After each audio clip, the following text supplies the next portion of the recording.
Donc, voilà, je reprends. Donc, je disais que ça en était aujourd'hui à notre cinquième webinaire pour construire notre communauté d'experts. On avait fait déjà un webinaire au début sur Buildit, qui était le logiciel Faro Buildit sur la partie contrôle, mesure des constructions.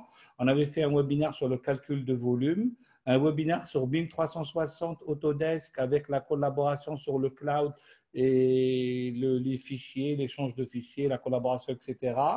Et il y a une semaine, on a travaillé sur la modélisation sur AutoCAD et toujours sur cette série-là, on va parler aujourd'hui de la modélisation dans Revit. Je dis aussi à tout le monde que si vous avez besoin qu'on aborde des thèmes particuliers, des thèmes spécifiques, vous avez nos mails. Envoyez-nous des mails, on va regarder autour de nous, autour de notre communauté d'experts pour voir s'il y a possibilité d'organiser des webinaires ou si vous-même, vous voulez aussi intervenir sur un sujet particulier, pourquoi pas. On ouvre la discussion et je crois que c'est très agréable en cette période de confinement, on va dire. Ça va nous permettre d'échanger, de se connaître et de travailler ensemble. Alors, pour aujourd'hui, nous allons parler de la modélisation à partir du nuage de points sur Revit. Avec Revit tout seul, mais aussi avec un plugin, enfin, une solution Faro Asbult qui s'intègre à Revit. Bon, on verra tout à l'heure la présentation de Asbult. Alors, on laissera l'ensemble des questions à la fin, mais vous pouvez aussi poser vos questions par chat. Donc là, je pense qu'avec le confinement, on a tous appris à utiliser Zoom et les plateformes collaboratives. Donc, ça nous permet d'arriver. Donc voilà, les animateurs aujourd'hui, on a demandé à nos deux partenaires d'être avec nous. Donc, on aura M. Abbès Lamaïria, qui est le responsable d'Autodesk en Algérie pour simplifier un peu son titre, mais il aura aussi l'occasion tout à l'heure de se présenter plus en détail. Abdel Ilah qui est le Regional Manager Afrique pour la partie Faro. Et l'essentiel de l'animation aujourd'hui, l'essentiel de la présentation aujourd'hui sera fait par Walid, qui est l'ingénieur d'application EPFIG. Vous avez aussi son mail et moi-même pour ceux qui étaient déjà dans d'autres présentations, directeur technique d'EPFIG. Alors, au niveau de l'agenda, on va faire comme d'habitude une petite présentation EPFIG Autodesk Faro. On va faire une petite erreur dans mon slide, mais bon, c'est pas grave. Une introduction au scanning et à la modélisation qui sera faite par Abdel Ilah. Et on verra de la modélisation telle que construite dans Revit. Et ça sera la partie Walid. EPFIG, rapidement, parce que je pense que pas mal de gens commencent déjà à connaître notre structure, est une société de droit algérien située à Del Ibrahim, à Alger. Notre cœur de métier premier, c'est la formation et l'accompagnement. Donc, on fait de la formation. On est centre de formation agréé par l'État. On est centre de formation Autodesk ATC, donc centre de certification. On est aussi revendeur de solutions logicielles. On est partenaire Autodesk, partenaire Faro, partenaire Alpi pour Caneco, partenaire Prosys pour Mesoteam et d'autres partenariats aussi. Et on travaille aussi depuis quelques années sur la partie documentation 3D, scanning, Faro. Donc, on est revendeur de solutions complètes Faro, donc que ce soit scanner, soft et accompagnement, formation pour que vous puissiez tirer au maximum de vos appareils. Nous avons aussi développé on va dire un département service qui fait de la production pour nos clients, que ce soit des relevés, que ce soit des études, enfin des modélisations plutôt, parce qu'on n'est pas bureau d'études, donc plutôt modélisation et aussi de l'accompagnement sur le déploiement BIM, etc. Donc voilà. Je vous invite encore une fois à nous suivre sur notre page web, sur notre Facebook, sur Twitter, sur LinkedIn, sur YouTube pour une raison toute simple. On y publie pas mal d'articles sur de la veille technologique, sur ce monde qui change énormément. Et aussi souvent, la plupart des webinaires sont enregistrés et republiés sur ces pages-là. Donc, ce qui vous permet de revoir si vous avez raté des choses, on a été trop vite, ou vous n'avez pas compris de choses. Donc, vous aurez théoriquement, sauf si on a des problèmes techniques parce qu'on l'a eu la dernière fois, l'intégralité du webinaire qui sera publié sur cette page-là. Ils nous ont fait confiance, ça c'est nos clients. Et voilà. Là, je vais passer la parole tout de suite à Abbès qui va partager son écran, qui va nous présenter Autodesk et Revit. Donc là, j'arrête le partage et je laisse Abbès partager son écran. Abbès, tu m'entends? Oui, merci Kamel. Bonjour tout le monde, j'espère que vous allez bien. Alors, je partage mon écran rapidement. Vous voyez mon écran? Oui, on le voit, Abbès. Vas-y. Ok. Bon, je me présente, c'est Monsieur Abbas Lamalia, je suis directeur de développement des affaires en Algérie pour Autodesk et je remercie infiniment Epifig pour nous permettre de présenter les solutions d'Autodesk pour la capture de réalité. Bon, notre solution globale, c'est une collection AOC qui comprend plusieurs logiciels qui permet aux ingénieurs, aux architectes de faire. Notamment là, pour les problèmes sur le site, on a la capture d'irréalité avec des conditions existantes fait partie de chaque travail. Les marges sont restrictes et les délais vraiment sont restricts aussi. Les propriétaires des projets attendent plus de contexte. Et là, vous voyez un ancien modèle qu'on a toujours vu, on est en train de travailler. Et les solutions, là, maintenant, on utilise du GPS, on quête avec mobile, c'est-à-dire sur VTT, ou options photogrammétrie, ou solutions numériques comme laser, notamment avec Faro. Des solutions qu'Autodesk, on est en train de suivre avec une enquête traditionnelle qui est vraiment tricoteuse et prend beaucoup de temps. Les options de mobile et photogrammétrie manquent ainsi de précision nécessaire. La numération concerne les autres gars, comme on dit, c'est pas pour nous le scanner. Des excuses et une nouvelle technologie équivalente à une courbe d'apprentissage à Pripyat. Et bon, la solution qu'Autodesk offre, c'est une collection qu'on appelle Autodesk Architecture, Engineering et Construction, qui comprend 19 19 logiciels euh, qui sont pas cloud et ainsi autres logiciels. Toute la collection, c'est 26 logiciels. On a le Revit, on a l'InfraWork 360, on a Naviswork Management, on a Recap 360 qui aide de laser jusqu'à la modélisation avec Revit.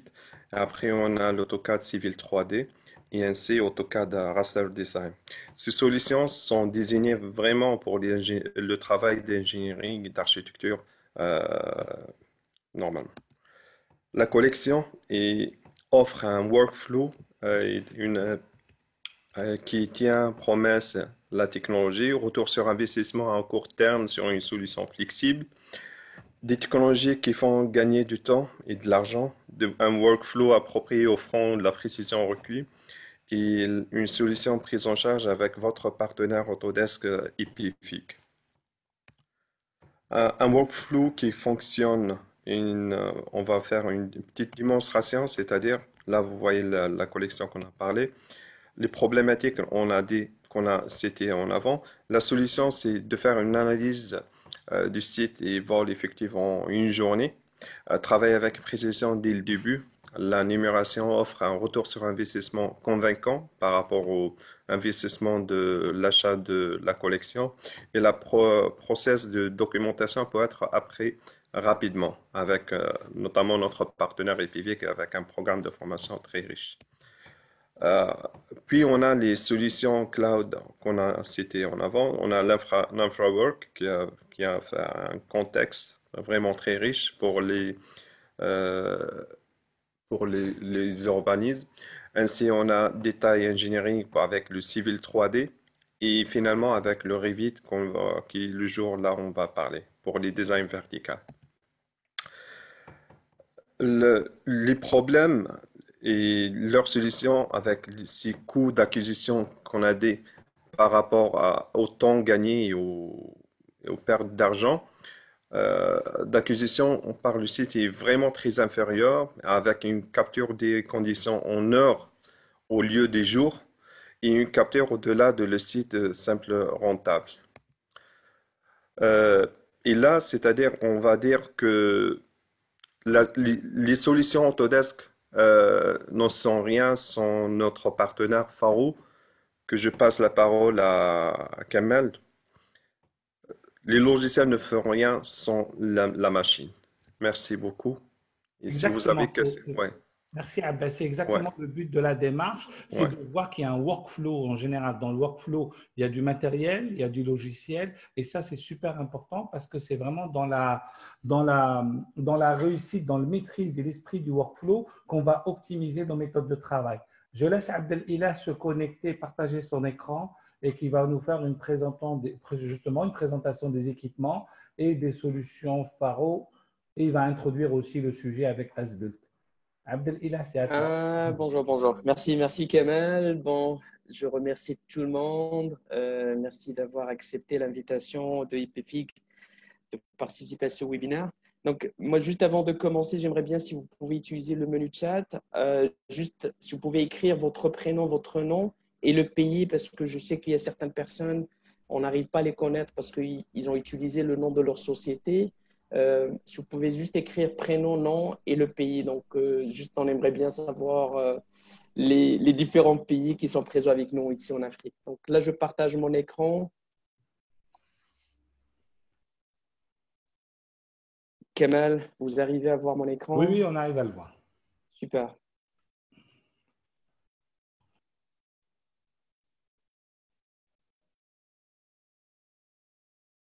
Moi, je me présente d'abord. Donc, je suis Abdilas Gueye, je suis le directeur régional Afrique chez Faro. Faro, comme vous savez, on est un fabricant de scans 3D. Et là, on a eu cette opportunité avec notre partenaire algérien IPFIC d'organiser ce webinaire pour vous parler un petit peu comment, on va dire, là on parle de la modélisation des données numérisées du tel que construit, mais on va dire c'est le cœur du sujet du scan to beam. Donc, quand on entend parler du scan to beam, c'est ça ce qu'on va présenter actuellement. C'est comment, à partir du nuage de points, on peut passer vers un modèle BIM via un logiciel Revit, que je remercie Abbas qui est présent avec nous, qui est présent au Autodesk pour cette partie-là. Bon, là, c'est l'agenda du jour.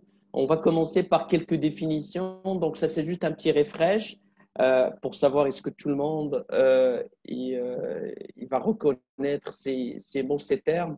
Sinon, vous pouvez poser questions à la fin de cette présentation et ça nous fera un grand plaisir de vous répondre.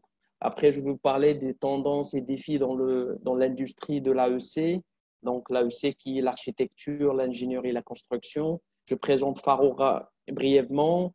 Je vais parler aussi quand utiliser le scanner 3D. Parce qu'actuellement, les gens ils parlent de la numérisation 3D, mais numérisation 3D, il a beaucoup d'applications. Mais j'essaierai de résumer sur un slide quand est-ce qu'on peut utiliser un scanner 3D. Je vais aussi vous parler du workflow Scan to Beam, comment à partir de la capture de réalité, on va passer vers le modèle CAO. Après, je vais vous présenter les différents formats d'export. Donc, j'ai rajouté sur ce slide parce qu'il y a beaucoup de personnes qui nous posent la question. Moi, je travaille sur Revit, moi, je travaille sur AutoCAD, on travaille sur AutoCAD Civil 3D, quelqu'un d'autre, il travaille sur robot structural. Et il pose des questions sur l'extension ou le format d'export. Donc, vous allez voir les différents formats d'export qui est pris en charge par Farocine. Je vais vous présenter la gamme de scanners laser Faro. Après, on va parler de différentes applications. Parce que je sais qu'on a à peu près 34 personnes, je crois, qui sont présentes, 37. Et on a des personnes qui viennent de métiers différents, d'industries différentes. Donc, ça pourrait les intéresser pour savoir les différentes applications courantes de nos scanners. Après, on va passer à la partie pratique. Donc, je vais vous montrer les fonctionnalités de Asbuilt et le collaborateur d'IPFIG, il va vous faire des démos pour voir réellement qu'est-ce qu'on peut faire avec Asbuilt. Bon, définition de nuage de points. Donc, quelqu'un qui travaille avec un scanner 3D, il doit reconnaître ce terme. Donc, un nuage de points, c'est l'élément qu'on va générer avec la capture de réalité.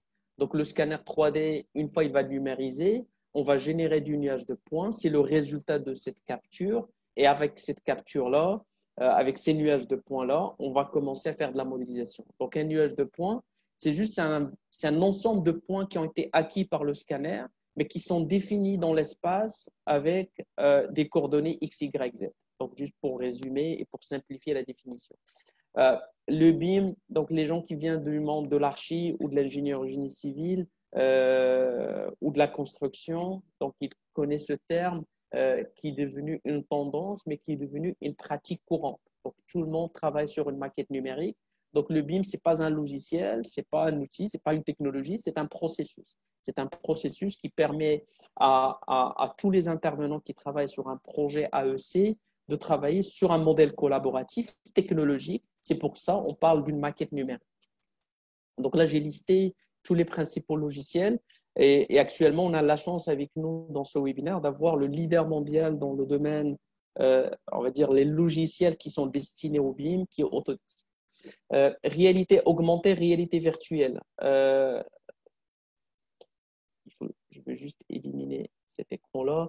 Donc, réalité augmentée, réalité virtuelle, je sais que des fois, on est confus entre ces deux termes. Bon, la réalité virtuelle, c'est juste une représentation de la réalité.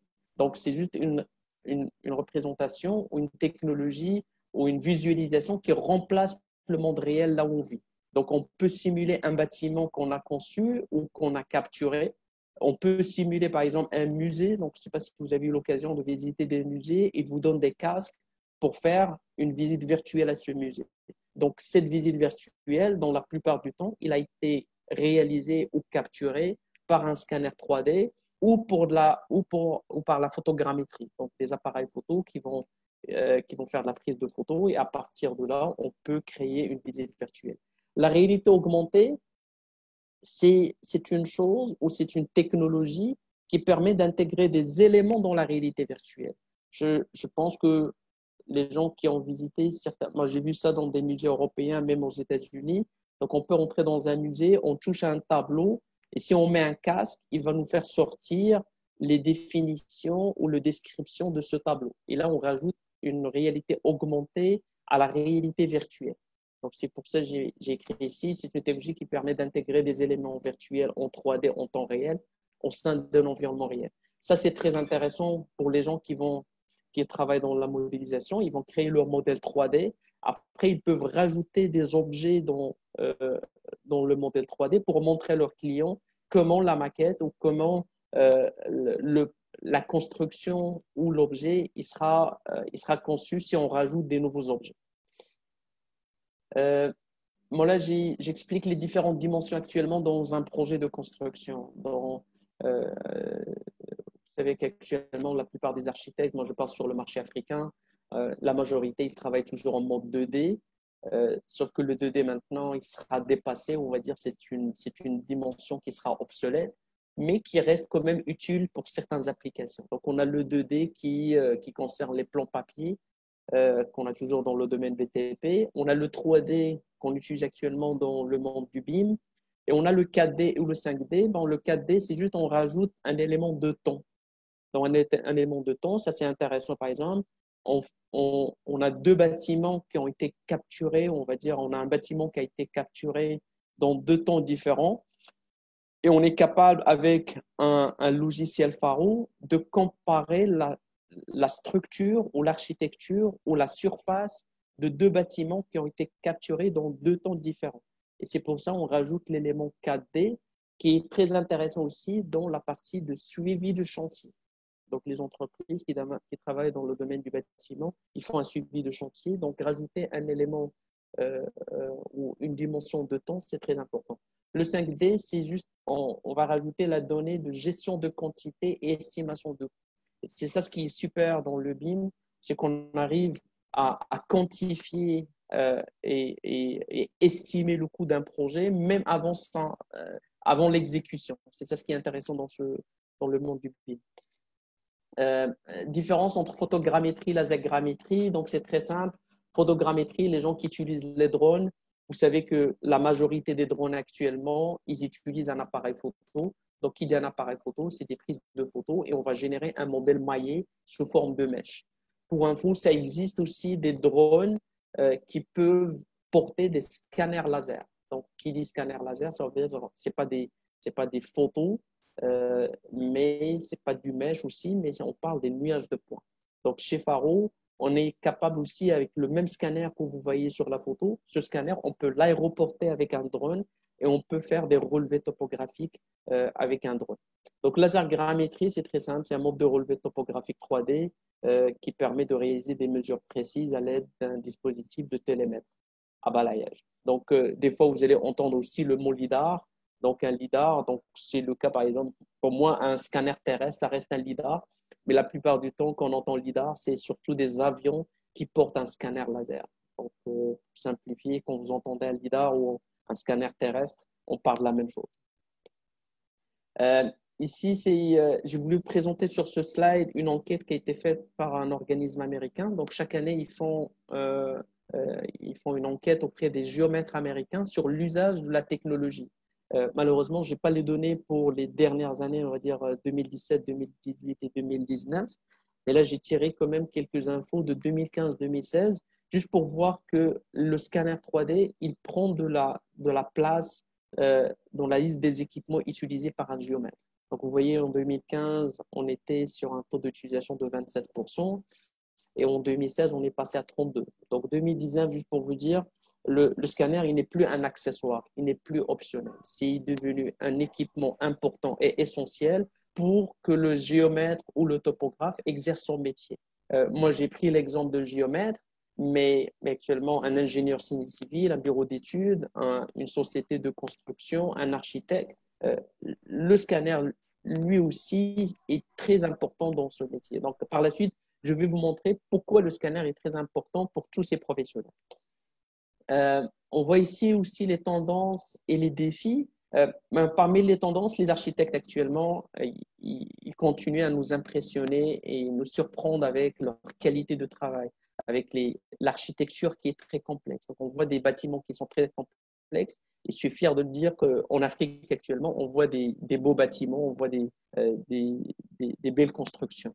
Là, j'ai pris l'exemple au Nigeria, on a le Lagos Wooden Tower. J'ai pris l'exemple en Afrique du Sud avec le bâtiment Leonardo. Je prends le grand théâtre de Rabat au Maroc.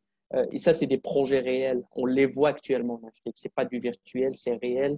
C'est qu'on a des bons cabinets, des grandes sociétés qui font du bon travail actuellement en Afrique. On voit de plus en plus des robots qui travaillent sur les chantiers. L'objectif principal d'un robot dans un chantier, c'est pour question de sécurité. On pense plus à l'humain, de plus en plus, on pense, on réfléchit à la sécurité de nos employés et nos ouvriers. C'est pour ça qu'on envoie des robots dans des lieux où c'est difficile pour un humain d'accéder. En plus, le robot aussi, c'est pour la précision. Dans la plupart des cas, on trouve que des robots sont plus précis dans des manœuvres sur un chantier de construction. Parmi les tendances aussi, c'est la maquette numérique ou le Building Information Modeling. Maintenant, les défis dans le domaine AEC, c'est les deux défis que moi je vois actuellement sur le marché. C'est vraiment cette transition de 2D vers le 3D. Comment on peut passer d'un plan 2D vers un modèle 3D, et aussi la partie assurance qualité, contrôle qualité. Comment on peut, dans un projet de construction, à faire le suivi du chantier, à analyser les déformations, à calculer le volume, à vérifier si ce qu'on fait sur le chantier, il est conforme par rapport à la maquette qu'on a créée.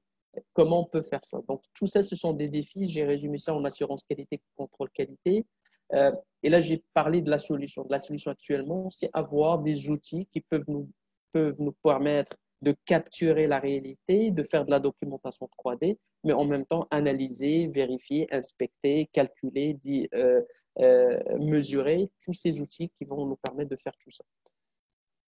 Rapidement, par rapport à Faro, c'est une boîte américaine basée en Floride. Il a été créé en 1981. On a différents types de divisions. Donc, moi, je travaille dans la division qu'on appelle BIM Construction. Pour résumer, c'est la division qui gère ou qui accompagne tous les professionnels qui travaillent dans le domaine AEC. On a d'autres divisions comme la partie 3D Manufacturing ou 3D Design. Ça, c'est dans le domaine manufacturier, mais aussi dans la partie tout ce qui est Digital Prototyping. Donc, c'est des appareils, on appelle ça des bras, qui permettent de faire des mesures donc pour inspecter des pièces ou pour reproduire des pièces. Donc, on voit par exemple, sur la partie Digital Creation, donc on va prendre les mesures d'une pièce, on va scanner une pièce pour qu'on puisse la reproduire. Donc, la reproduire, par exemple, via des imprimantes 3D. On peut utiliser le scan 3D aussi dans le domaine de la police scientifique ou dans la sécurité publique. Ça, c'est dans le cas où on a des scènes de crime, on veut faire des captures dans cette scène de crime pour reconstruire la scène. Donc, les enquêteurs, ils vont utiliser nos technologies pour reconstruire la scène, pour qu'on puisse savoir comment ce crime-là a été fait ou comment ça a été déroulé. Par rapport au nombre des installations, on a plus de 30 000 installations dans le monde, on a plus de 15 000 clients actuellement qui utilisent notre technologie. Et là, désolé de te presser un peu, mais je vais passer vite. Énormément. Ok, je vais passer vite. Okay. Désolé. Merci pour le rappel, Kevin. Rapidement, c'est ici sur ce slide, on va voir tous les produits fabriqués par Faro. Donc, on a des scanners terrestres, aussi on a des scanners mobiles qui permettent de faire de la cartographie de plans en 2D. Sur la partie droite, donc j'ai listé tous les logiciels. Donc, Farocine, c'est très simple, c'est le pont, c'est le bridge entre le scanner et les logiciels de CAO pour faire de la modélisation, ou faire de l'analyse, ou faire des mesures. On a les applications as-built, donc c'est l'objectif du webinaire aujourd'hui. Donc as-built, on a deux plugins. Donc qui dit plugin, ça veut dire des extensions qui se rajoutent sur des logiciels CAO. Donc on rajoute des fonctionnalités dans des logiciels comme AutoCAD et Revit. Et là, on va découvrir aujourd'hui le plugin pour as-built Revit. Le dernier logiciel, c'est Buildit Construction. C'est un logiciel de vérification de la construction. Quand utiliser le scan 3D, ça c'est très important pour tout le monde. Donc un scanner 3D actuellement, il peut utiliser pendant tout le cycle de vie d'un projet ou d'un bâtiment. Donc on va l'utiliser avant le projet pour repérer l'environnement avant le début des travaux. On va reconstruire aussi, on va faire une reconstruction 3D de l'existant. On va utiliser aussi pendant le suivi de chantier. J'ai parlé tout à l'heure, comparer l'ouvrage au modèle tel que conçu ou au dessin. On va aussi vérifier la conformité de l'exécution. Fin de travaux, ça aussi c'est important. Donc, le maître d'ouvrage, il va remettre ce qu'on appelle le dossier des ouvrages exécutés. Et ça, c'est devenu indispensable actuellement pour la maintenance ultérieure du bâtiment. Par la suite, dans le cas d'un sinistre, donc on va utiliser le scanner pour la reconstitution de l'existant après catastrophe. Et après, c'est le sauvegarde. Donc, on parle du sauvegarde surtout pour la préservation du patrimoine, pour la restauration. Et là, on parle de la documentation 3D du patrimoine. Donc, vous voyez qu'un scanner 3D, il couvre tout le cycle de vie d'un bâtiment, de la construction ou même avant la construction jusqu'à la partie sauvegarde et préservation. Ça, c'est le workflow. Il est très simple. On utilise un équipement qui est le scanner 3D pour capturer la réalité. Donc, le scanner, c'est un scanner qui tourne en 360 degrés. Il va émettre un laser pour faire des mesures. Par la suite, on va prendre les données sous forme de carte mémoire SD. Donc, tous les scanners laser Faro, ils ont un support de stockage qui est carte mémoire SD. Donc, avec cette carte-là, on va transférer les données vers Farocine. Donc, Farocine, il va traiter les données, il va les aligner et traiter les différents nuages de points. Et par la suite, on va importer ces données vers des logiciels de CAO externes, comme Revit ou AutoCAD. Et pour ça, nous, on utilise le plugin qui va aider à la modélisation, qui va aider à l'analyse et à la vérification. Et par la suite, on peut partager le modèle BIM sur des plateformes cloud. Nous, chez Faro, on a développé un système d'hébergement. Donc, c'est une solution d'hébergement qui s'appelle Faro WebShare Cloud et qui est intégrée en passant avec le Autodesk BIM 360 pour les utilisateurs d'Autodesk BIM 360. Je te laisse 3 minutes pour finaliser. Alors, je te laisse un peu réfléchir à la manière d'aller plus vite. Je vais juste répondre à une question qui paraît être importante sur le chat. Il y a quelqu'un qui nous pose la question combien de points au mètre carré avec cette solution-là. Je suppose qu'avec la solution scanner en général. En fait, on ne raisonne pas en nombre de points par mètre carré. Enfin, oui et non. On parle de résolution. C'est sûr qu'on parle de résolution à une certaine distance d'un objet, on va dire je veux avoir un point tous les 2 cm, un point tous les millimètres, un point tous les 1 mètre à la limite. Parce que plus je m'éloigne de mon objet, plus ma résolution baisse. Ça veut dire que ma résolution, le nombre de points augmente. Maintenant, la question, c'est combien de points de scan je dois faire par mètre carré? C'est aussi autre chose, c'est-à-dire combien de stations je dois faire pour couvrir ma zone ou mon projet. Dans ce cas-là, il faut savoir une chose, que le scanner ne scanne que ce qu'il voit. C'est-à-dire, si on est dans une surface qui est complètement dégagée, je suis dans une salle de sport et c'est complètement dégagé, je vais faire très peu de one scan. Si je suis dans un sous-sol avec des niches et des chicanes, là, je vais en faire un max parce qu'il faudrait que je couvre toute cette partie-là. Donc voilà, je réponds à la question de notre ami Dahmani et je rends la parole à Abdelilah et je lui demande d'enchaîner sur Asbuilt pour que Walid puisse derrière nous faire la démo. Parfait, parfait. Donc, Kamel m'a mis la pression, donc je vais passer vite. Je vais passer vite. Donc, ça, c'est les formats d'export. Mais dans tous les cas, on peut partager avec vous toutes ces informations. Donc, juste pour vous voyez le scanner, comment il est.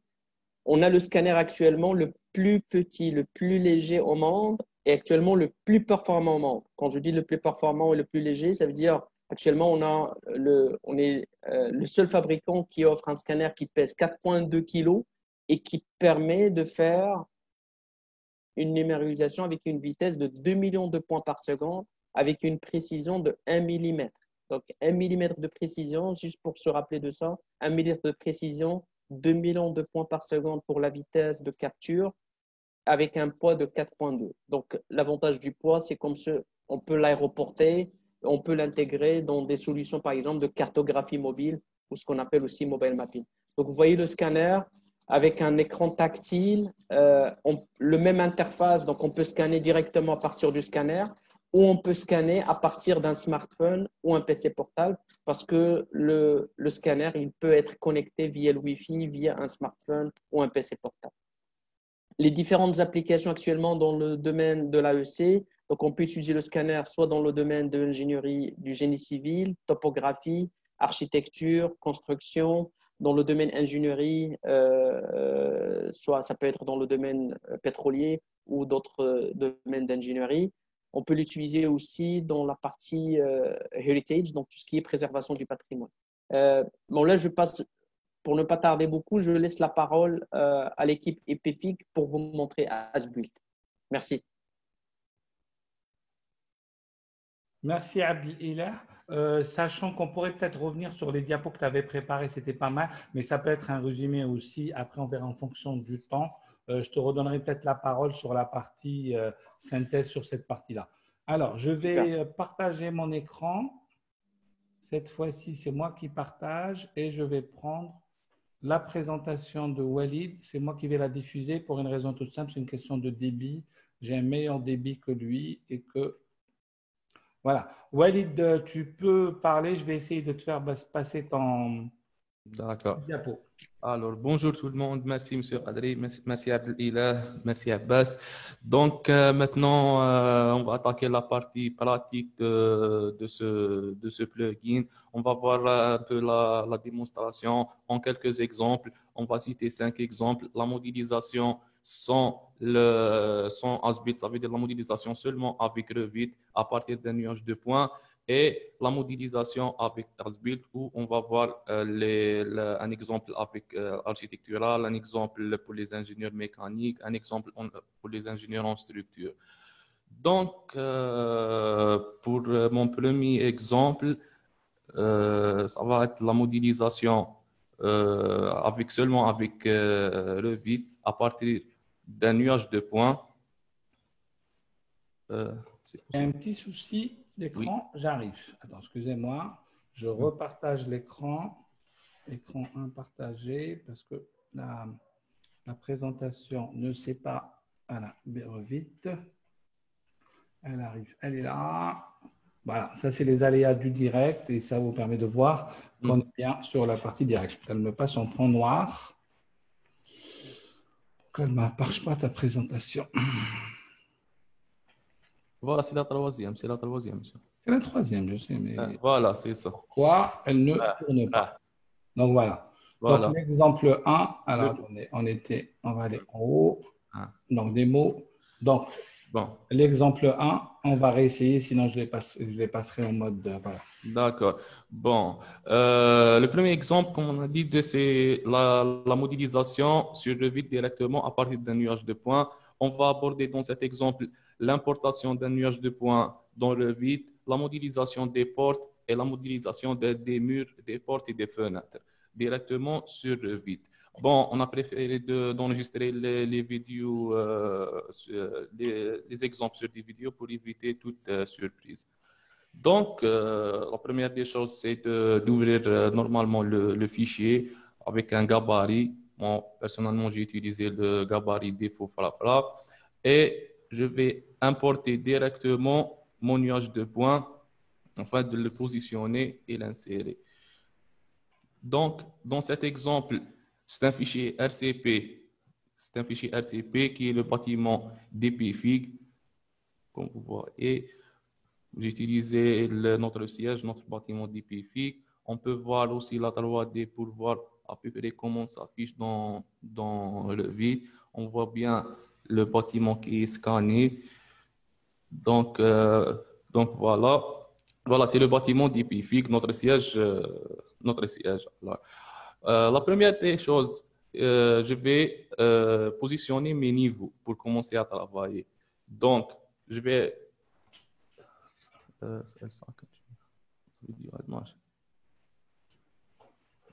Allez, ok. Ça marche. C'est arrêté. Okay. Elle s'est arrêtée. Voilà, là je relance, voilà. Voilà. La première des choses, c'est positionner un niveau. Je prends une vue d'est, une vue d'élévation. Je positionne mes niveaux d'une façon qu'elle correspond au niveau du nuage de points. Donc, je vais positionner mes 3 niveaux. Dans ce cas, j'ai le niveau 0, le niveau 1 et le niveau 2.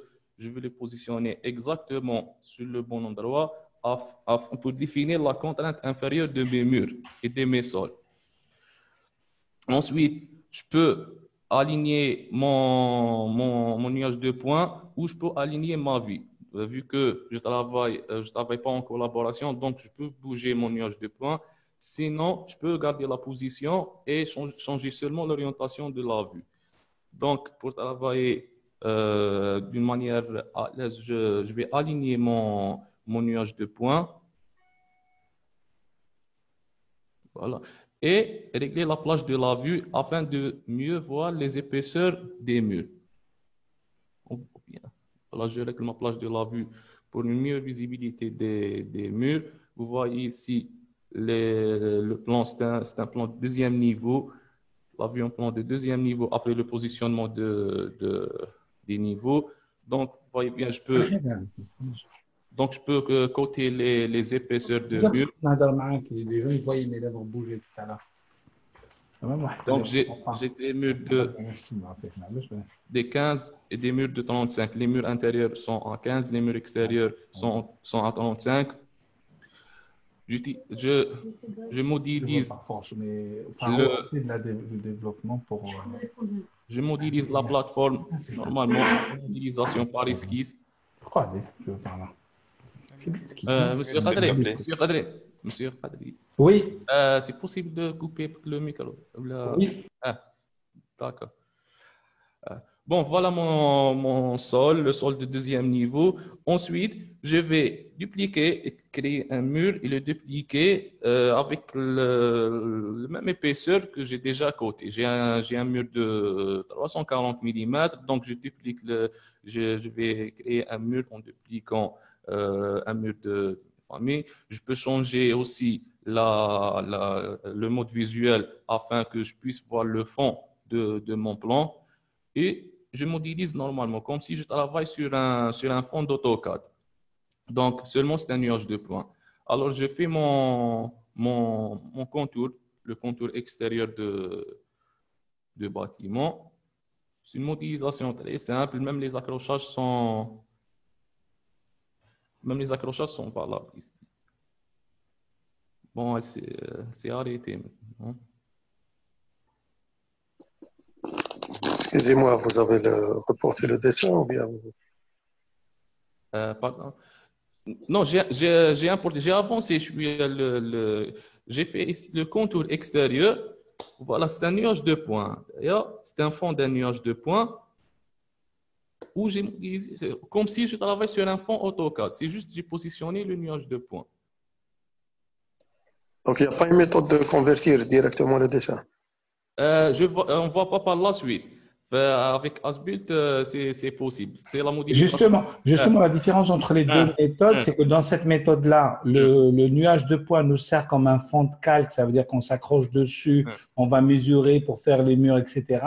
Quand on va utiliser Asbuild Revit, on est en modélisation semi-automatique, donc il va lui-même détecter des objets et les construire. On le verra dans la démonstration numéro 2. Exactement. Voilà, c'est ça, c'est la modélisation sans Asbuild. Donc, je modélise comme si je modélise sur un fond AutoCAD. Donc, j'utilise mes accrochages et j'utilise les épaisseurs. Je calcule les épaisseurs et je crée des murs avec les épaisseurs déjà calculées. Donc, vous voyez, c'est les murs intérieurs. Je peux aussi positionner mes poteaux ou mes poutres. Je calcule juste la section de poteaux. Je positionne des poteaux à partir de la bibliothèque. Donc, une fois je termine, je peux utiliser aussi même les outils d'alignement et de prolongement de Revit. Ensuite, je vais insérer les portes et les fenêtres. Dans ce cas, il faut mesurer la largeur de la porte ou la largeur de la fenêtre afin de l'importer de la bibliothèque. Mais c'est possible de lancer, monsieur. De relancer. OK. Voilà. Maintenant, une fois qu'on termine tous nos murs, c'est juste pour démonstration. Je termine la partie, je termine les murs intérieurs, j'attaque les portes et les fenêtres. Voilà, comme vous voyez, c'est une modélisation classique. Ensuite, voilà.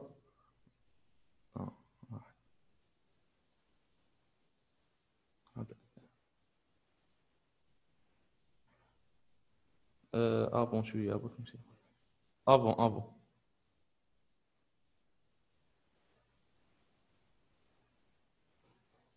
On s'est arrêté où là? Non, avant les fenêtres. Là, c'est la fenêtre devant. Voilà, on peut laisser ici. J'ai pris la largeur de la fenêtre, mais j'ai mesuré la fenêtre et je vais la charger directement à partir de la bibliothèque. Donc, je vais prendre une famille qui correspond à ma largeur et ma hauteur, bien sûr, et je vais la positionner sur le nuage de points, sur le bon endroit.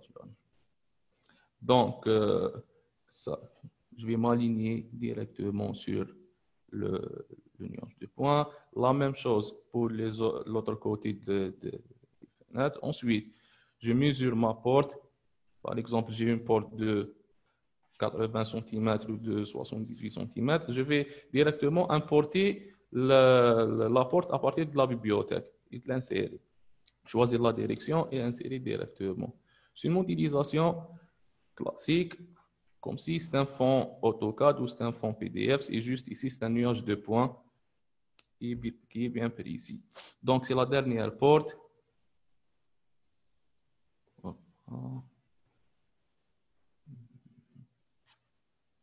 Relance, monsieur. C'est possible de le lancer. OK.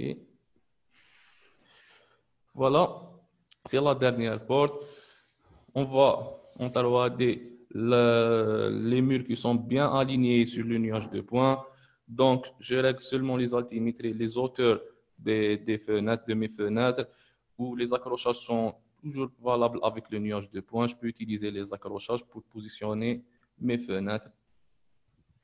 Alors, on a une question sur le nuage de points. C'est un nuage de points qui est complet, qui fait intérieur-extérieur. On a dû scanner l'intérieur pour voir les parois. Le scanner ne traverse pas le mur. Hein. Exactement, oui. Donc, il y a eu des scans intérieurs qui ont été faits. On voit ici le modèle. Voilà, on voit le modèle après la modélisation, seulement avec Revit, sans l'utilisation de Asbuild. Voilà. Maintenant, dans le prochain exemple, on va voir la modélisation avec Asbuild.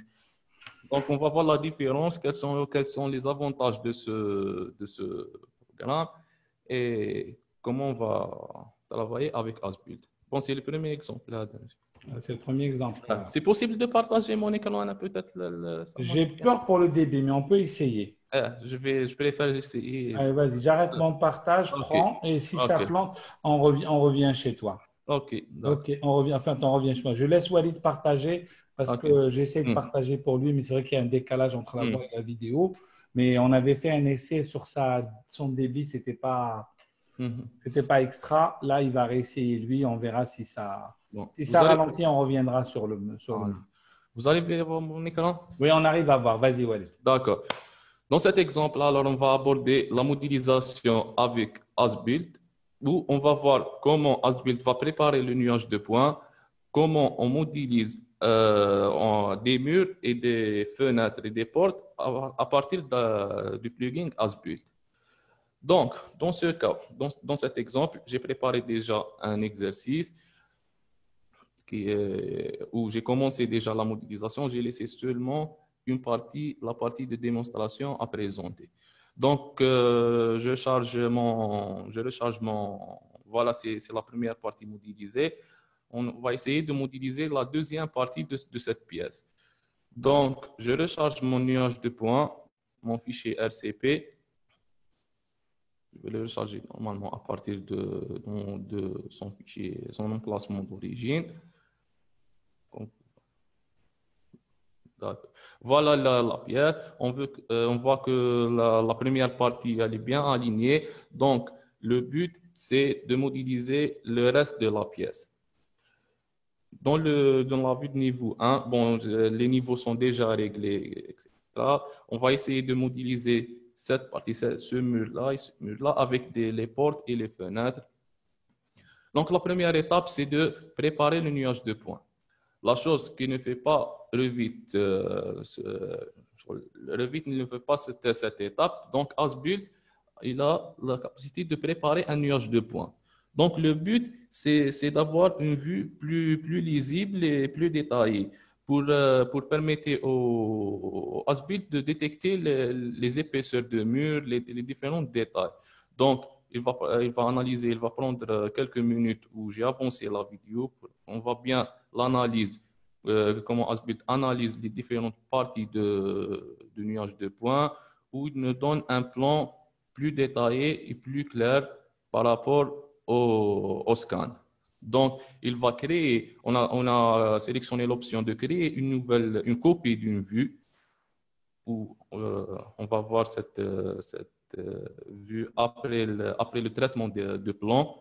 Donc, voilà, c'est la vue préparée du nuage de points. À partir du nuage de points, Asbuild a créé cette vue préparée. Donc, on voit bien la différence entre les deux vues. Les détails sont plus lisibles. Les limites des murs sont aussi claires.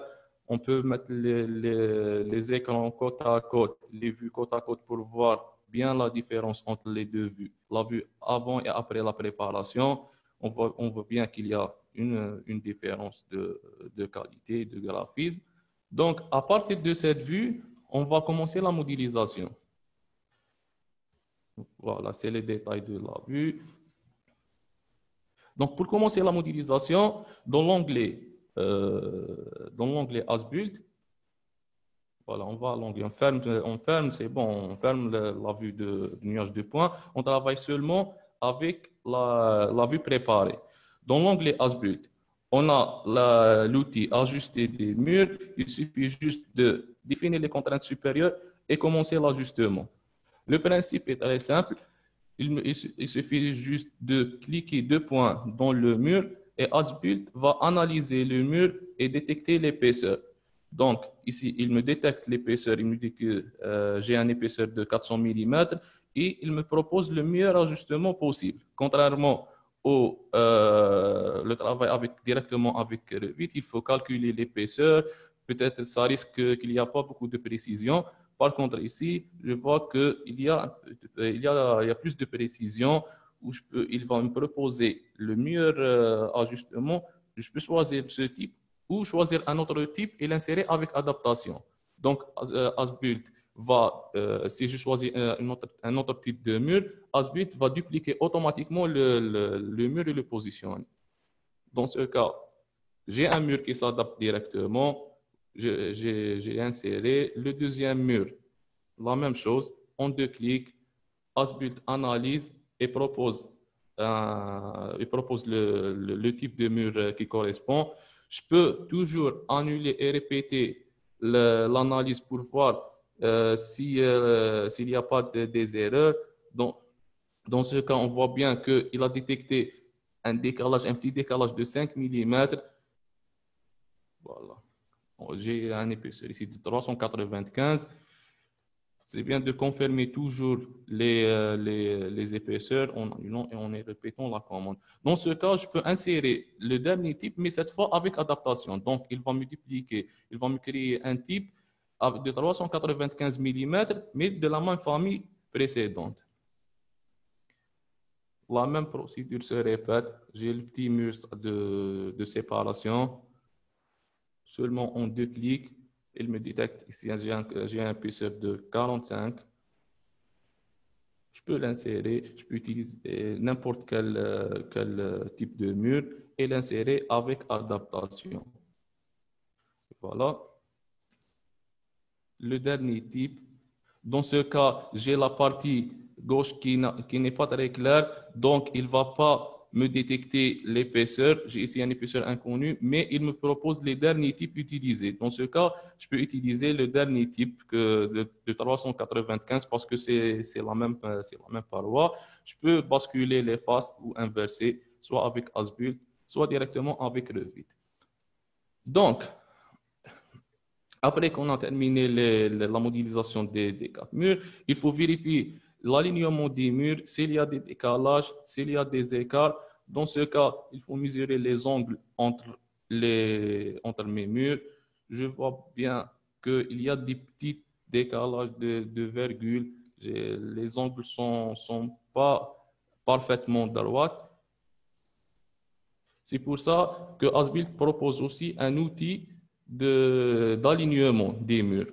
Voilà, avec l'outil aligner les parois qu'on trouve ici, il me propose plusieurs options d'alignement et d'affichage. Il suffit juste de sélectionner tous les murs et il va me montrer une fenêtre pour me montrer les décalages avec bien sûr des tolérances paramétrables. Donc, il m'affiche ici les écarts, les murs avec des écarts. Il peut m'afficher aussi les murs qui se trouvent dans le même système de référence. J'ai une légende ici, vous voyez ici c'est la couleur, ici c'est les options d'affichage. Je peux afficher les murs qui se positionnent dans le même système de référence. Je peux afficher aussi les murs avec les mêmes axes. Par exemple, les murs en vert, les murs en mauve, les murs. Chaque couleur représente un axe différent. Donc, chaque axe a une couleur précise. On a ici aussi, on peut afficher les murs liés. Il détecte les murs liés ou les murs ouverts avec une légende, bien sûr, paramétrable. Et je peux afficher aussi la position d'origine en cas où il y a un déplacement de mur. Il affiche qu'il y a un déplacement par rapport à l'emplacement d'origine de mur. Donc, dans mes paramètres, je peux diminuer l'écart maximal. Ici, il a un écart maximal de 30 mm. Je peux le diminuer comme contrainte. Et je peux aussi, quand je mets à jour, je vois qu'après la mise à jour des contraintes, on voit qu'il y a des écarts. Et je peux aussi faire la jonction automatique des murs ouverts où je vais augmenter mon rayon.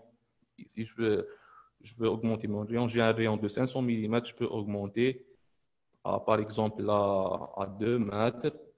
Une fois je clique sur OK, il va analyser toutes les écarts, tous les alignements. Et comme on voit ici, voilà, il a bien aligné les murs. Donc, les outils de Revit sont toujours valables, les outils de modification, les outils d'alignement sont toujours valables, je peux toujours les utiliser pour faire des alignements ou des prolongements des murs.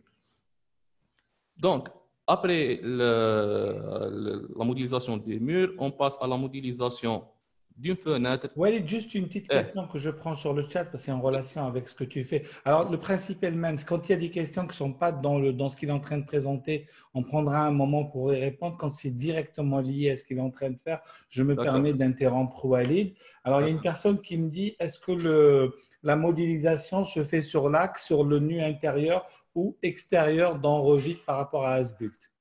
Non, il suffit juste de sélectionner 2 points à l'intérieur de mur. Et Asbult va analyser les deux extrémités. C'est pas par axe, c'est pas la modélisation classique qu'on parle vite. On choisit pas la ligne de justification ici. D'accord, c'est lui qui a trouvé ça. Alors, Voilà. l'autre question, je la prends aussi, c'est dans le cas des bâtiments anciens, entre parenthèses par patrimoine, les murs changent d'épaisseur sur une longueur donnée ou sur une même hauteur. Comment peut-on modéliser ce mur avec un maximum de fiabilité, surtout avec des déformations probables? On va voir un exemple comment régler l'épaisseur peut-être après les prochains exemples. Ce qu'on voulait dire, c'est que surtout, c'est qu'Asbult a tout un module qui est orienté patrimoine et que dans ce cas-là, justement, il y a toute une détection des épaisseurs et des déformations qui peut se faire en automatique. Sachant aussi, bon, on ne l'intégrera pas aujourd'hui, Asbult fait aussi des détections d'alignement, de déformation et des choses comme ça. Voilà. Merci. D'autres questions, je les prendrai tout à l'heure. Hein. Ok, d'accord. Donc, on continue avec la modélisation de notre porte et notre fenêtre.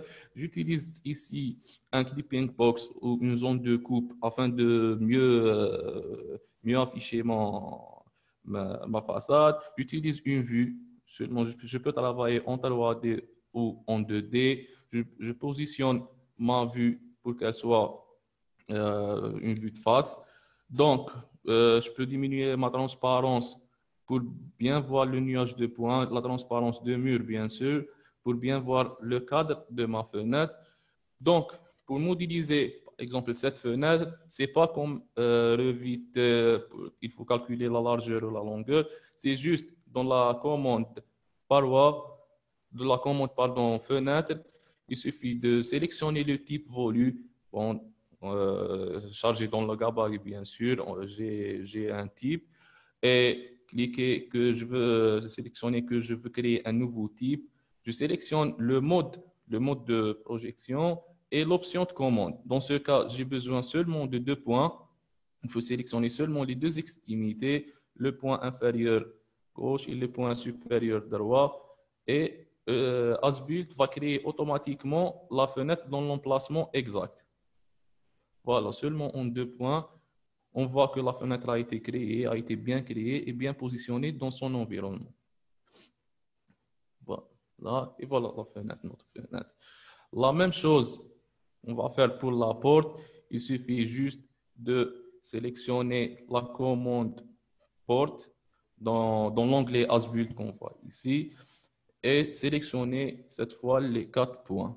Donc, on va bien se positionner en face de la porte. Le même principe, sélectionner la commande et bien sûr choisir le type volu. On coche toujours la case pour créer un nouveau type. Et cette fois, j'ai besoin de 4 points pour modéliser cette porte. C'est la partie gauche, le sol, la partie droite, le mur droit et le linteau. Là, je sélectionne mes 4 points. Voilà, le deuxième point, le troisième point qui vient ici. Et enfin, le linteau. Et la porte sera créée automatiquement. La même chose que la fenêtre. Voilà, c'est le dernier point. Et voilà la porte. Voilà, donc je peux changer la direction, inverser en cliquant sur l'espace directement avec Revit. Et voilà le résultat après la désactivation du nuage de points. On voit nos murs nos portes, nos fenêtres qui sont bien adaptées à son endroit exactement, sans mesurer et sans faire des calculs. Et voilà, c'est ça, c'est le deuxième exemple de la modélisation pour comprendre un peu le principe de modélisation avec et sans as-built dans le cas des murs et des portes et des fenêtres. On passe maintenant au troisième exemple. Walid, avant de passer au troisième exemple, je vais juste répondre à la question de M. Dahmani qui justement nous parle de… En fait, il déborde sur la partie assemblage en disant, voilà, est-ce qu'un scan produit directement du format RCP? Donc, le format RCP, je rappelle pour tout le monde, c'est le format RECAP qui est intégré dans toutes les solutions Autodesk, ou faut-il passer par RECAP ou une autre solution? Donc, il a déjà eu une expérience avec du point LAS ou du point LAS. Chez Faro, on produit du FLS, c'est-à-dire qu'en sortie de scan, on a des scans FLS. Alors, ce n'est pas le propos, ça pourrait être le thème d'un webinaire qui est l'assemblage des scans. En réalité, si je peux parler rapidement, quand on fait des points de scan, plusieurs stations de scan, chaque station de scan est référencée par rapport à un 00 qui est l'origine du scanner. Il faudrait assembler tous ces scans-là pour leur donner le même référentiel XYZ. C'est du point. Hein. Et à ce moment-là, on va utiliser du RECAP Pro. On va utiliser chez Faro le logiciel SEM qui fait de l'assemblage. Une fois qu'on a tout assemblé, eh bien, on va exporter en format RCP. Et ce qu'est en train d'utiliser Walid ici, c'est du RCP, c'est-à-dire c'est du scan qui a été exporté en format RCP. Et le RCP est utilisé dans l'ensemble des logiciels. Il y a d'autres utilisations comme le WebShare dont on parlait tout à l'heure ou le Send2Go qui sont plutôt des panoramiques qui nous permettent aussi de visualiser nos scènes, d'aller mesurer dessus, d'aller aussi les documenter. Tout à l'heure, on avait parlé de Forge et de l'intégration de WebShare dans Forge. Il faut savoir qu'aujourd'hui, et ça, ce sera peut-être le thème aussi d'un autre webinaire, que chez Faro, on a développé du WebShare qui est intégré dans la plateforme BIM 360. Ça veut dire qu'on va pouvoir, dans BIM 360, faire un lien, faire insérer dans un fichier Revit un modèle qui se trouverait sur le cloud. Parce que c'est un peu lourd. Bon, mais ça, on reviendra dessus. Donc voilà, Walid, je te laisse finir avec les exemples suivants. D'accord, merci, M. Khadali.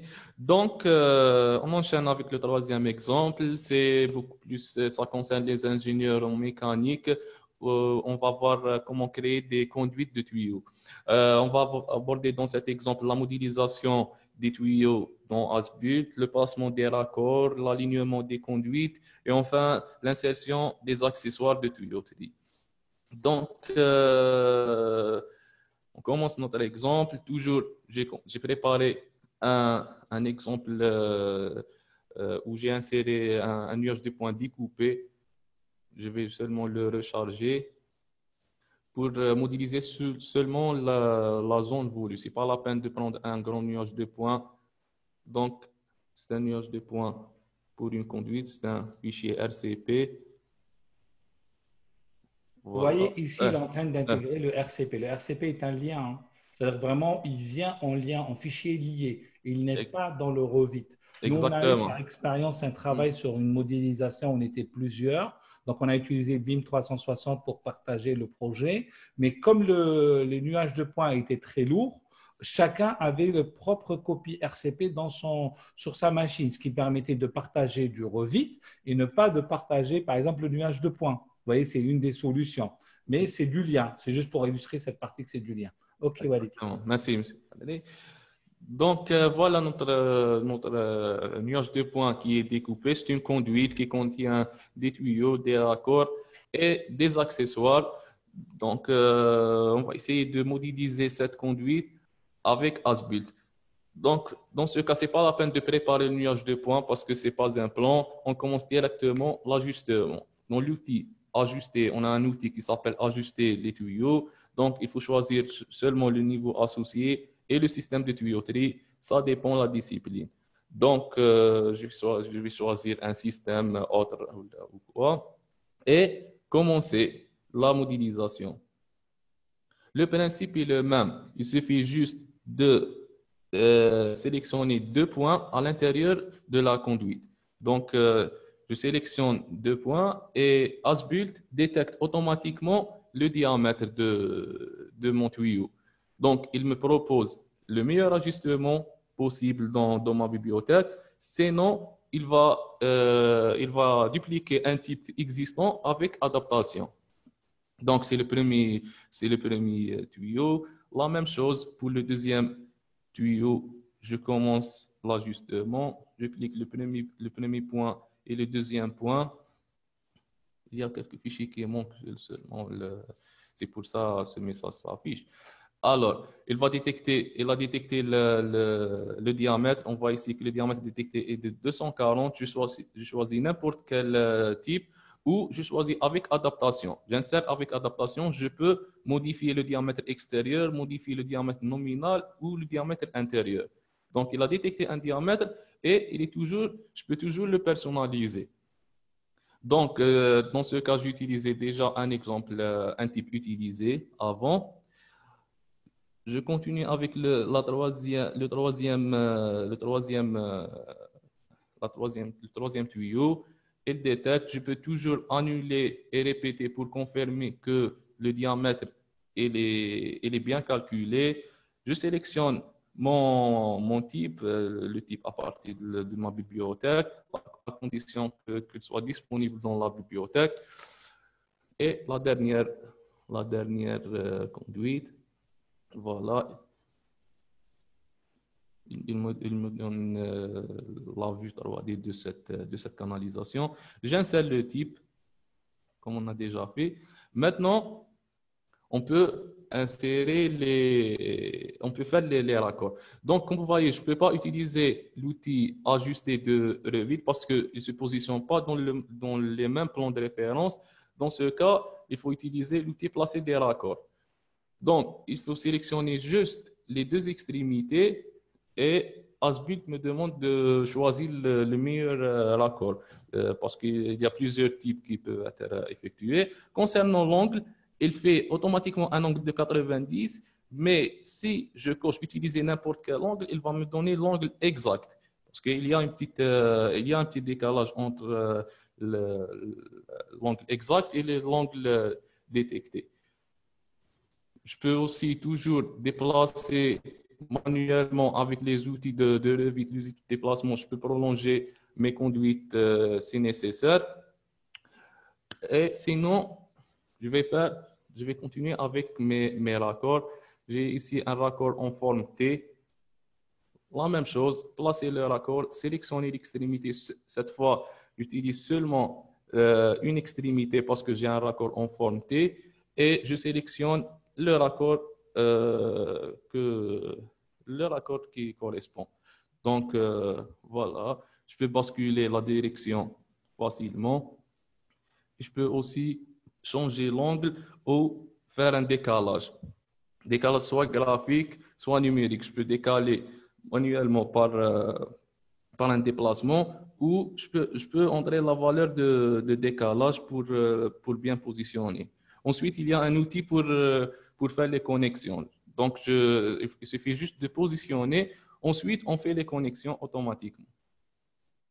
Donc, il me reste 2 raccords à faire. Je termine avec ces 2 raccords. La première extrémité, la deuxième extrémité, je sélectionne le type et je valide. Je peux faire un plan de zoom pour confirmer que le raccord est bien aligné. Le dernier type, je fais 2 clics et je choisis un type. J'ai ici une réduction qui va proposer automatiquement une réduction.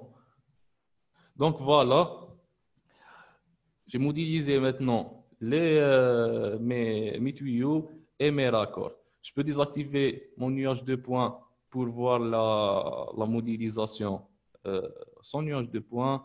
Voilà la modélisation. Mais ça reste seulement l'étape de vérification. Donc, Revit propose des outils d'analyse, l'outil de détection s'il y a des déconnexions. Afficher les options de déconnexion, c'est un outil Revit, ce n'est pas un outil Asbult. il m'affiche qu'il y a des déconnexions dans mes raccords. C'est pour ça, Asbult, il a la solution pour régler les déconnexions avec l'option ajustement des tuyaux. Donc, dans l'onglet Asbult, j'ai l'option de aligner les tuyaux. Il suffit juste de sélectionner une conduite et utiliser le mode d'alignement précis, ou je peux aussi utiliser le mode d'alignement rapide, mais pour plus de précision, j'utilise le mode d'alignement précis et je commence mon analyse en cliquant sur début. Donc, Asbult va détecter toutes les déconnexions et va les régler. Et voilà, on va pas les déconnexions sont disparues, seulement les extrémités, c'est normal parce qu'il n'y a pas de continuité de conduite. Le vide détecte toujours qu'il y a des connexions par les extrémités. Donc, la dernière chose, c'est de placer les accessoires, les vandales. On peut les placer directement à partir de le vide dans l'onglet Système. Dans l'onglet Système, je peux placer les valves manuellement, mais toujours en utilisant les accrochages avec le nuage de points. Voilà, c'est la première vanne. Je peux inverser ou déplacer le positionnement de la vanne. Et voilà la deuxième vanne. Elle s'intègre automatiquement sur... Voilà, je peux utiliser les outils de vide pour déplacer et pour s'accrocher. J'inverse ma vanne. Et voilà la dernière vanne.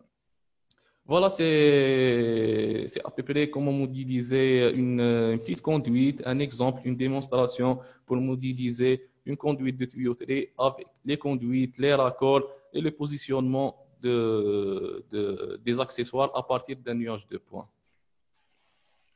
Walid, je vais te presser un peu, mais pour le reste des exemples, tu as 5 minutes. D'accord, ok. Essaye un peu d'aller à l'essentiel pour qu'on se laisse au moins 10 minutes pour pouvoir avoir un peu de discussion. D'accord. Pas mal de questions sur le chat. Okay.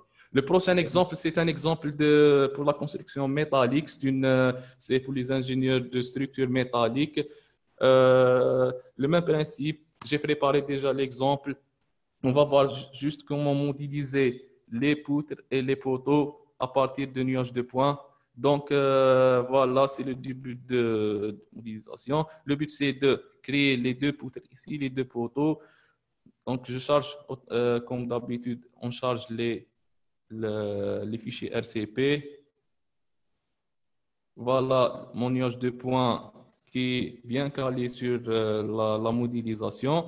Donc, je commence à modéliser d'abord mes deux poutres. Ensuite, j'attaque les colonnes. Donc, j'ai la commande ici, ajuster la structure des éléments. En cliquant, il me propose deux choix, soit l'armature structurelle ou les colonnes structurelles. L'armature, c'est les poutres. Donc, le même principe toujours, il est valable. Sélectionner deux points. Asbult analyse.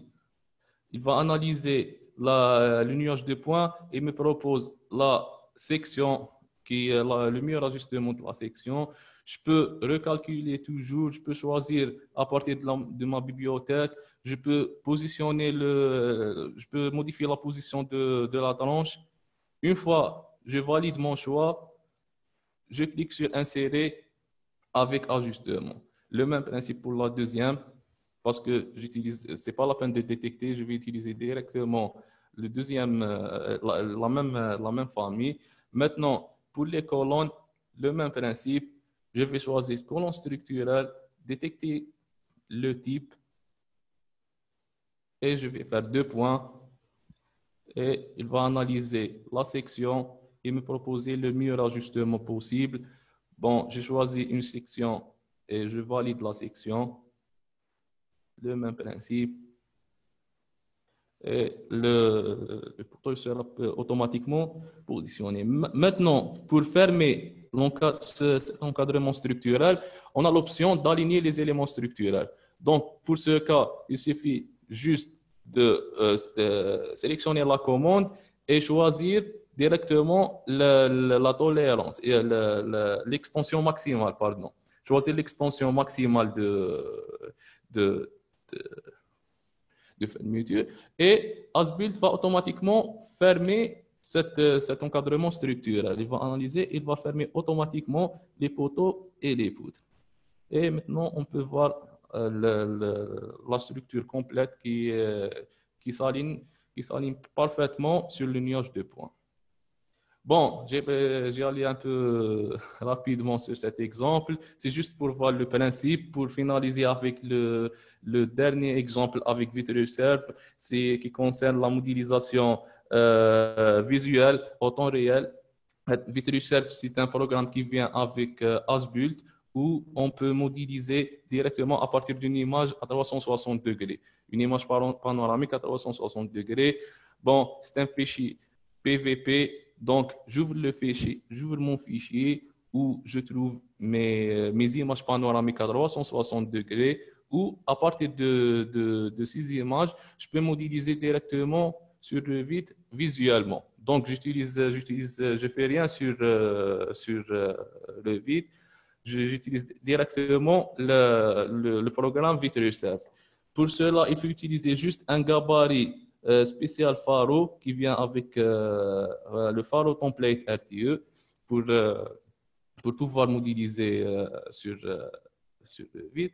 Donc, il suffit juste d'envoyer les données, de sélectionner que je vais travailler avec le vide, sélectionner les coordonnées. Donc, il faut choisir un point dans le sol pour définir l'origine et définir l'orientation. Donc, je sélectionne le sol pour définir l'origine. Un message s'affiche sur le vide qui me dit que c'est bon, le point de référence il est bien défini. Ensuite, je sélectionne l'alignement en cliquant deux points sur une paroi. Un autre message qui s'affiche me dit que c'est bon, j'ai bien aligné j'ai bien mes coordonnées. Je peux vérifier ici que sur le vide que les coordonnées sont changées. Je travaille avec les coordonnées qui sont importées à partir de VitreServe. Et maintenant, je peux commencer la modélisation. Avant ça, il faut définir les niveaux, pardon. Il suffit juste de cliquer un point dans le plafond afin que Revit détecte la contrainte supérieure de mes murs.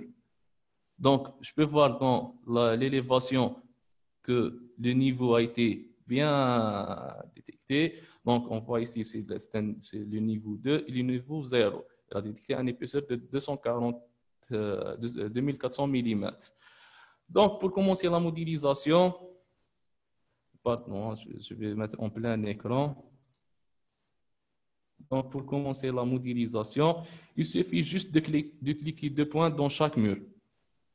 Et je fais le tour de ma pièce. Sélectionner la commande mur ici et choisir le type de mur, choisir l'option pour avoir des murs attachés et commencer la modélisation. Je fais deux points dans chaque mur, le mur de face, le mur de côté. Je fais le tour de toute ma pièce et comme vous voyez à gauche, la modélisation se fait au temps réel sur le vide. On voit bien que les murs se créent automatiquement. Je fais le tour de ma pièce jusqu'au dernier point. Donc, je reviens à mon dernier point. Vu que c'est une vue panoramique, il faut revenir au début. Donc, je continue avec le mur de séparation. Le même principe, j'ai un mur de séparation ici. Et maintenant, la chose intéressante, c'est pour définir l'épaisseur de ce mur, on a la commande de définir l'épaisseur. L'épaisseur de mur, la commande épaisseur de mur, il faut juste sélectionner deux points dans l'autre côté du mur. Je sélectionne mes deux points et l'épaisseur change automatiquement sur le vide. Donc, il va détecter le nouveau épaisseur. Je peux faire ça dans les murs extérieurs. Je prends les vues d'extérieur. Je sélectionne en deux clics, il change l'épaisseur automatiquement. Il détecte l'épaisseur de mur, il va le changer automatiquement. La même chose pour l'autre mur. On fait seulement deux murs parce qu'on a des scans seulement deux scans à l'extérieur. Donc, le même principe. Maintenant, on passe à la fenêtre. Le même principe qu'on a déjà fait. Sélectionner le type, sélectionner les deux extrémités et la fenêtre sera créée automatiquement au temps réel sur le vide. Voilà, on voit ici que la fenêtre, ça va créé automatiquement. Ici, voilà ma fenêtre. La même chose pour les portes. Je choisis une vue où j'ai la visibilité sur les portes. Je sélectionne la commande porte et je sélectionne mes 4. Je crée un nouveau type, bien sûr. Je coche la commande pour créer un nouveau type de famille. Le mode reste toujours j'utilise le mode de projection et j'utilise l'option de commande, sélectionner les 4 points. Donc, je sélectionne mes 4 points, le côté gauche, le sol, le linteau. Et dans ce cas, dans le cas où je n'ai pas une visibilité pour le dernier point, j'ai une option pour détecter et faire croiser les plans. Donc, cette option, elle fait croiser les 3 plans pour créer le 4e point. Parce que je n'ai pas une visibilité de l'autre côté. Donc, on voit ici que la fenêtre a été automatiquement créée sur le vide. La même chose pour la porte, pardon. La même chose pour la deuxième porte. Je peux utiliser le dernier type. Et voilà. Merci Walid. Je crois que il est, voilà, il est midi 24, donc on a débordé énormément. Le sujet était très intéressant et on remercie l'ensemble des participants parce que c'était une bonne préparation. Merci Walid. Là, on va essayer de répondre aux questions pour voir s'il y en a. Alors, il y a une question qui dit: est-ce qu'on travaille avec le plugin Asbuild pour Revit ou le logiciel Faro afin d'importer le nuage de points dans Revit? Alors, ce qui est très important, ce que je disais par rapport au workflow, c'est que dans un premier temps, on a le logiciel Revit Scène, le logiciel Scène ou Recap Pro pour faire de l'assemblage, on exporte le RCP. Maintenant, dans Revit comme dans AutoCAD, on a 2 possibilités: ou faire de la comment on appelle ça, du lien par le logiciel Revit ou faire du lien avec le plugin. Mais dans tous les cas, ce sera toujours du lien. Il y avait une question tout à l'heure qui disait quel est le matériel utilisé. Dans ce cas-là, on a utilisé un scanner Faro, donc c'était un S350, assemblage sur scène, export RCP et bien sûr travail sur Revit. C'est ce qu'on fait en général. C'est ce qu'on fait en général dans nos projets. Donc voilà. Est-ce qu'il y a d'autres questions? Donc, auquel vous souhaitez qu'on réponde? Ah oui, il y avait une question sur les voûtes. On me dit, voilà, il y a des voûtes enterrées. Est-ce que Asbuild est capable de détecter? La réponse est oui. Bon, quelle que soit la complexité du projet, il faut savoir qu'on a des algorithmes qui permettent de détecter des plans. C'est-à-dire que quand vous scannez un ensemble de points, si ces ensembles de points vont être, on va dire, alignés ou planières, on va détecter que c'est un plan. Donc, on n'a pas de problème pour modéliser des voûtes ou modéliser autre chose. Le cas des voûtes est un peu particulier parce que Revit nous impose à avoir des épaisseurs et quand on est enterré, on ne connaît pas l'épaisseur. Il faut qu'on ait quand même l'information épaisseur. Dans notre cas ici, on a scanné l'extérieur, ça nous a permis de donner les épaisseurs de mur. Mais si on n'a pas d'épaisseur, il va falloir les deviner, quoi, ou jouer un peu à la déduction. On a eu le cas, nous, on a scanné un collecteur d'égout, c'est des ovoïdes. C'est des grosses ovoïdes et c'est vrai qu'on n'a pas l'épaisseur de l'ovoïde. On ne sait pas le mur qui est en question, en quoi il est composé, quelle est son épaisseur, mais on a la forme réelle de l'ovoïde. Donc, sur Asbuild, ça se fait très bien, on arrive à le faire. Est-ce qu'il y a d'autres questions dans la… Donc, vous pouvez poser vos questions, lever la main, prendre le micro si vous voulez. On n'est pas… Alors, on est quand même 40 personnes, ce qui est très agréable et ça fait plaisir parce que ça veut dire que les gens… Comment fait-on pour les ouvrages enterrés comme les sous-sols et les fondations? Alors, c'est une superbe question. Le scanner ne traverse pas la matière. C'est-à-dire quand un ouvrage ou quand un égout est enterré ou un collecteur est enterré, avec le scanner avec le scanner Faro ou autre, on ne peut pas passer à travers. Donc après, on utilise d'autres technologies, type de Doppler ou des choses comme ça. Mais on ne pourra pas relever si on ne voit pas à l'œil. C'est très simple à simplifier, hein. Ce que vous arrivez à voir, vous arrivez à relever. Ce que vous n'arrivez pas à voir, vous n'arriverez pas à relever. C'est pas infrarouge, on traverse pas les, on n'a pas de Doppler, on n'a pas d'ultrasons, on n'a rien, on a nos yeux. Et le scanner, c'est un faisceau de lumière qui va faire du relevé géométrique. Alors, rapidement, sur ce qu'on a vu, donc on a bien compris qu'on peut travailler sur Revit ou avec le plugin Asbult. Donc, c'est un plugin qui est offert par Faro. Voilà un peu les fonctions que Walid nous a montrées. Donc, la possibilité de faire des croppings, donc de faire délimiter des scènes, avoir des outils spécifiques qui viennent en supplément par rapport à Revit, avoir les ajustements de murs. Alors, il y avait une question tout à l'heure qui disait, est-ce que les ajustements de murs faits par Asbult sont justes ou réels? Alors, je renvoie toujours à la précision du scanner qui est de 2 mm, qui est de 2 mm, de 1 mm pardon, la précision sur la gamme S, oui. Il y a des personnes qui veillent alors qu'ils me corrigent, donc on est bien sur du 1 mm. Et le décalage va venir d'où? Le décalage va venir de l'assemblage des scans entre eux. Plus on s'éloigne du scan 1, plus on va se décaler. C'est pour ça que souvent on conseille de rescanner vers ou à côté du scan 1 pour manière à répartir les décalages. Il y aura toujours des décalages, mais les décalages sont… Alors après, on va utiliser des algorithmes. Quand on est dans un bâtiment relativement nouveau, où on considère que les murs se croisent à 90 degrés. Donc c'est là où Asbult va me dire, attention, j'ai 89, comme on a vu tout à l'heure, 89,97, est-ce que ce n'est pas plutôt 90? Vous voyez? Donc après, c'est l'architecte ou c'est le dessinateur qui va prendre la décision. On va confirmer par exemple du WebShare. Il peut aller sur son WebShare ou sur Send2Go, ouvrir le scan, ouvrir les photos panoramiques, mesurer les angles et prendre la décision avec ça. Donc, vous voyez, il y a aussi, on ne remplace, c'est pour ça souvent on parle de logiciels de modélisation semi-automatique, parce qu'en aucun moment ce que vous a montré Walid n'aurait pu être fait si Walid n'était pas là derrière. On le fait, on ne met pas des scans et on appuie sur un bouton et ça sort.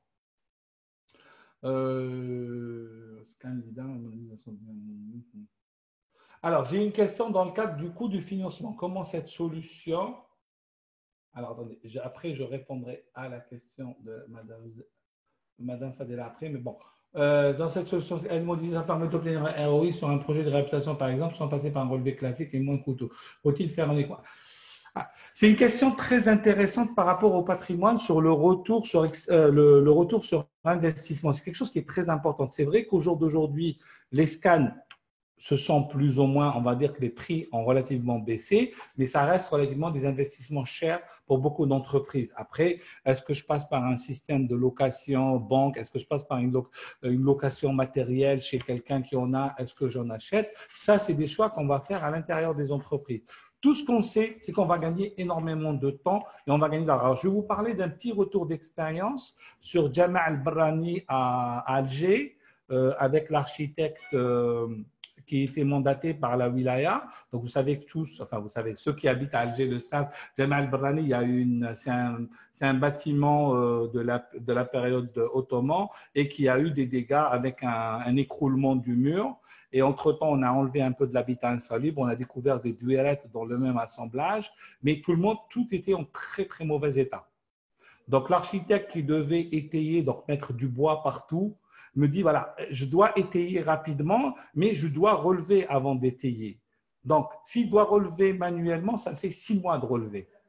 Parce qu'il faut aller chercher avec toutes les triangulations, avec des voûtes qui étaient enterrées en bas, qu'on n'aurait jamais pu caler avec le haut. On a fait une expérience avec elle, avec Madame Slimani, pour ne pas la citer, et on a fait le relevé en 6 jours. Ça veut dire que ça a été fait en 6 mois, a été fait en 6 jours, avec bien sûr des considérations de sécurité. On était sur des planchers qui étaient très… très abîmé, donc on ne pouvait pas y aller avec nos poids, alors qu'un appareil de 4 kg peut être positionné. Donc voilà, il y a beaucoup de choses qui rentrent dans le retour sur investissement. Moi, je vous invite, si vous avez un projet ou si vous avez un projet d'équipement, venez nous voir, on discute de ça, on discute de votre retour sur investissement, on discute de votre projet. Il y a d'autres solutions, on peut scanner pour vous, vous donner une nuage de poids, on peut vous prêter des appareils, etc. Quand vous avez des projets, on discute sur la faisabilité du projet. Alors, je vais prendre une autre question. Kamel, vous m'entendez? Oui. Alors, est-ce que le As-Built représente les déformations Je réponds à la question après, je laisse la personne qui est en train d'intervenir. Est-ce que, oui, justement, on a des outils de calcul de déformation et de flèches de planarité sur As-Built. On l'a sur As-Built pour Revit, As-Built pour AutoCAD. Et on a aussi dans Faro un logiciel spécifique qui est Buildit, qui est orienté essentiellement sur les déformations. C'était qui la personne qui voulait prendre c'est Abdillah de Faro. Vas-y. Juste rapidement, j'ai répondu à une question. Quelle est la configuration minimale pour faire fonctionner Farocine? Donc, je viens de partager sur le groupe de chat un lien avec la configuration minimale requise. Donc, la configuration minimale requise, il faut une station de travail avec un minimum un processeur i7, 64 Go de RAM, un SSD. Mais vous pouvez voir tous les détails sur le lien que je viens de partager. Je veux juste rajouter une chose par rapport au retour sur investissement. Parce que le retour sur investissement ici, ce n'est pas juste le coût financier. On parle aussi retour sur investissement en termes de temps et en termes de productivité. Le livrable qu'on va donner avec le scanner 3D, ce n'est pas le même livrable qu'on va donner avec les appareils de mesure traditionnels. Donc ça, c'est un point très important à prendre en considération. Le temps, productivité, combien de ressources il nous faut pour faire les relevés traditionnels. Avec un scanner 3D, on n'a pas besoin de beaucoup de personnes. Des fois, on a des gros projets, on a une seule ressource avec un seul scanner et qui est capable de faire le travail tout seul. L'accessibilité avec les relevés traditionnels, des fois, on n'arrive pas à accéder à des zones et on n'arrive même pas à faire des relevés dans certains projets. Si je parle des gens qui travaillent dans le secteur minier, vous savez que sur certaines zones, on ne peut pas accéder. Avec le scanner laser, on est capable de faire ça. Surtout avec des scanners laser qu'on a, par exemple, on a un scanner qui a une portée de 350 mètres. Donc, on peut aller faire des relevés sur des zones inaccessibles avec une portée de 350. Donc, il y a 3 éléments: productivité, retour sur investissement en termes de temps, mais aussi en termes de coût. Donc, ces 3 éléments, il faut les prendre en considération. Ce n'est pas juste le coût de l'argent. Mais après, on peut préparer un webinaire juste pour parler sur ces éléments, comment un scanner 3D peut avoir un bon retour sur investissement pour un professionnel AEC. Tout à fait, Adela, merci pour l'ajout. Je continue à dérouler un peu tes diapos parce qu'on n'a pas eu le temps tout à l'heure, je t'ai coupé. Allez-y, Kamel. Mais voilà, une réponse à la question d'avant sur les analyses de déformation. Donc, vous voyez ici un rapport de déformation sur une façade pour la question qui m'a été posée tout à l'heure. Donc, on voit bien ici un rapport de déformation sur cette partie-là. Voilà, surface topographique, donc création de surface topographique, création de coordonnées à partir d'un genre. L'aide à la construction, donc ce qu'on avait vu avec Walid tout à l'heure, il nous l'a montré. L'outil d'aide à la construction 3D. Donc l'ajustement justement des… Vous voyez là, il se cale sur le nuage lui-même. Vous voyez, le fait de tirer à l'extérieur, lui, il va aller chercher la surface, le mesh le plus proche pour pouvoir ajuster son polygone. Donc, on a des fonctions automatiques, on les a vues. Les ortho-images, ça c'est quelque chose d'important qu'on n'a pas vu tout à l'heure. La création d'ortho-images, surtout dans le patrimoine, on a la possibilité de se mettre parallèle à un mur ou quelque chose et réaliser une ortho-image avec des résolutions très intéressantes. Donc, visualisation, numérisation, ça on l'a vu tout à l'heure avec l'exemple. Analyse des données scannées. Prise en charge d'éditeurs de familles de Revit. Donc, vous voyez que les familles Revit, on peut créer aussi, à partir du nuage de points, des profils qu'on va pouvoir sauver dans les familles et créer des familles à partir de ça. Les documents liés. Le travail collaboratif. Donc, on est bien sur ce que j'expliquais tout à l'heure avec WebShare qui nous permet aujourd'hui de partager les éléments. Bien. Alors, est-ce qu'il y a des questions parmi vous parce que je crois qu'il est 37. On a même débordé plus qu'il en faut. On devait être à écart. Moi, on avait prévu 1h15. On est quand même, ce qui implique qu'il y a eu beaucoup de questions et c'est très intéressant. Je disais à la fin, merci à tout le monde et protégez-vous, votre santé en premier. Et je vous donne rendez-vous bientôt pour d'autres webinaires. Merci beaucoup. On va lever la séance et à bientôt. Ouais, merci, bonne journée. Au revoir, bye bye. Merci, bonne journée à tout le monde. Merci.